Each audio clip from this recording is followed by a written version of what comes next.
अस्सलाम वालेकुम स्टूडेंट्स। तो अब हम स्टार्ट करेंगे न्यूमेरिकल नंबर 8.9।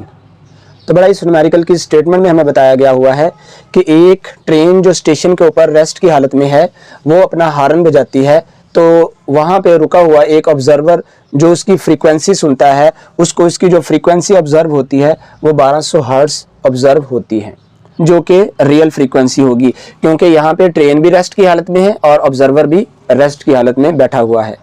उसके बाद सेकंड सिचुएशन में क्या होता है कि ये जो ट्रेन है ये यूनिफॉर्म एक्सेलेरेशन के साथ मूव करना शुरू कर देती है। जब ये यूनिफॉर्म एक्सेलेरेशन के साथ मूव करती हुई इसको 50 सेकंड गुजर जाते हैं, उसके बाद ये दोबारा से अपना हॉर्न बजाती है, तो वही ऑब्जर्वर जो रेस्ट की हालत में स्टेशन के ऊपर बैठा हुआ है उसको जो इसकी फ्रीक्वेंसी ऑब्जर्व होती है वो 1140 हर्ट्ज ऑब्जर्व होती है। तो बेटा यहाँ पे ये जो फ्रीक्वेंसी होगी ये रियल फ्रीक्वेंसी नहीं होगी, ये अपीरेंट फ्रीक्वेंसी होगी, क्योंकि ये मोशन की हालत में है, यूनिफॉर्म एक्सेलेरेशन के साथ मूव कर रही है ये ट्रेन। इस वजह से इसको जो फ्रीक्वेंसी सुनाई देगी ये हमारे पास अपीरेंट फ्रीक्वेंसी कहलाएगी।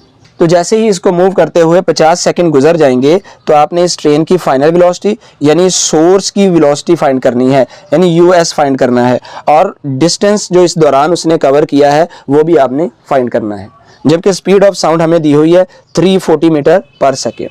बेटा ये जो स्पीड है ये साउंड की स्पीड है, ये सोर्स की स्पीड नहीं है। सोर्स की स्पीड जो फाइनल स्पीड होगी उसको हम यूएस से जाहिर करेंगे, यानी स्पीड ऑफ सोर्स। तो ये दोनों सिचुएशंस हमें न्यूमेरिकल की स्टेटमेंट बताती है।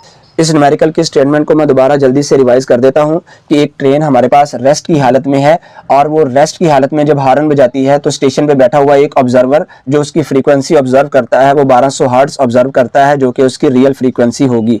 वही ट्रेन जब यूनिफॉर्म एक्सेलेरेशन से मूव करते हुई 50 सेकंड बाद अपना हॉर्न बजाती है, तो 50 सेकंड बाद जो हॉर्न ऑब्जर्वर को सुनाई देता है उसकी जो उसको फ्रीक्वेंसी ऑब्जर्व होती है वो 1140 हर्ट्ज ऑब्जर्व होती है। तो आपने फाइंड करना है 50 सेकंड के बाद सोर्स की वेलोसिटी यानी फाइनल वेलोसिटी ऑफ सोर्स। इसको हम वीएफ से जाहिर कर सकते हैं, ये यूएस से भी जाहिर कर सकते हैं। और 50 सेकंड के बाद जो इसने डिस्टेंस कवर कर लिया होगा वो डिस्टेंस भी हमने फाइंड करना है, जबकि स्पीड ऑफ साउंड हमें दी हुई है 340 मीटर पर सेकेंड। तो बेटा इस न्यूमेरिकल की स्टेटमेंट को समझने के बाद अब हम चलते हैं इसके सॉल्यूशन की तरफ। तो बड़ा इस न्यूमेरिकल की स्टेटमेंट को देख के आपको अंदाजा हो गया होगा कि यहाँ पे सोर्स जो है वो ऑब्जर्वर से अवे मूव कर रहा है, यानी हम डॉपलर इफेक्ट का वो केस यूज करेंगे जिसमें हमारे पास सोर्स ऑब्जर्वर से दूर मूव करता है। तो उस केस की अपीरेंट फ्रीक्वेंसी का फॉर्मूला हमें पता है कि वो होता है हमारे पास f dash is equal to v over v minus US into f। f यहाँ पे हमारे पास रियल फ्रीक्वेंसी होती है और f डैश हमारे पास अपीरेंट फ्रीक्वेंसी होती है। इस फार्मूला को जब हम थोड़ा सा रीअरेंज करेंगे तो हमारे पास आ जाएगा स्पीड ऑफ सोर्स जो है वो हमारे पास आ जाएगी v minus f over f dash into v। अब हम इसमें रिस्पेक्टिव वैल्यूज पुट करके स्पीड ऑफ सोर्स निकालेंगे। यूएस हमारे पास आ जाएगा 340, ये हमारे पास स्पीड ऑफ साउंड होता है, और ऊपर ये हमारे पास रियल फ्रीक्वेंसी है जो कि हमारे पास डाटा में 1200 हर्ट्ज दी गई है, और ये हमारे पास 1140 आ जाएगा इंटू 340। तो इस सबको जब हम सॉल्व करेंगे तो हमारे पास स्पीड ऑफ सोर्स आ जाएगा 17.89 मीटर पर सेकेंड। तो बेटा ये हमारे पास स्पीड ऑफ सोर्स फाइंड हो चुका है। तो अब हमने इसके सेकंड पार्ट में डिस्टेंस फाइंड करना है जो इसने इस दौरान कवर किया है। टू फाइंड डिस्टेंस,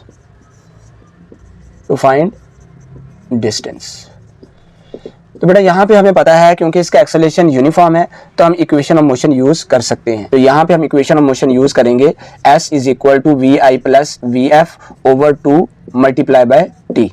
मोशन में जब हम रिस्पेक्टिव वैल्यूज पुट करेंगे तो हमारे पास आंसर आ जाएगा। तो यहाँ पे हमें पता है कि ये इनिशियल वेलोसिटी जो थी इस सोर्स की 0 थी और फाइनल वेलोसिटी जो इस सोर्स की थी वो स्पीड ऑफ सोर्स से हमने इसको जाहिर किया था। तो ये हम यहाँ पे पुट करते हैं। तो यहाँ पे s is equal to 0 plus, और ये जो vf है final velocity of source US के बराबर है, डिवाइडेड बाय 2 इंटू टाइम। तो यहाँ पे जब हम वैल्यूज पुट करते हैं स्पीड ऑफ सोर्स अभी हम निकाल चुके हैं 7.89 डिवाइडेड बाय 2 मल्टीप्लाई बाय 50। तो जब हम इसको सॉल्व करेंगे तो हमारे पास आंसर आ जाएगा 448 मीटर। तो बेटा ये हमारे पास न्यूमेरिकल सॉल्व हो चुका है। अगर आपको इस न्यूमेरिकल में किसी किस्म का भी कोई प्रॉब्लम आता है तो आप कमेंट सेक्शन में पूछ सकते हैं। अगर आपको हमारी वीडियोस अच्छी लगी हैं तो आप हमारे चैनल को सब्सक्राइब कीजिएगा, लाइक कीजिएगा और अपने दोस्तों के साथ शेयर कीजिएगा। अल्लाह हाफिज़।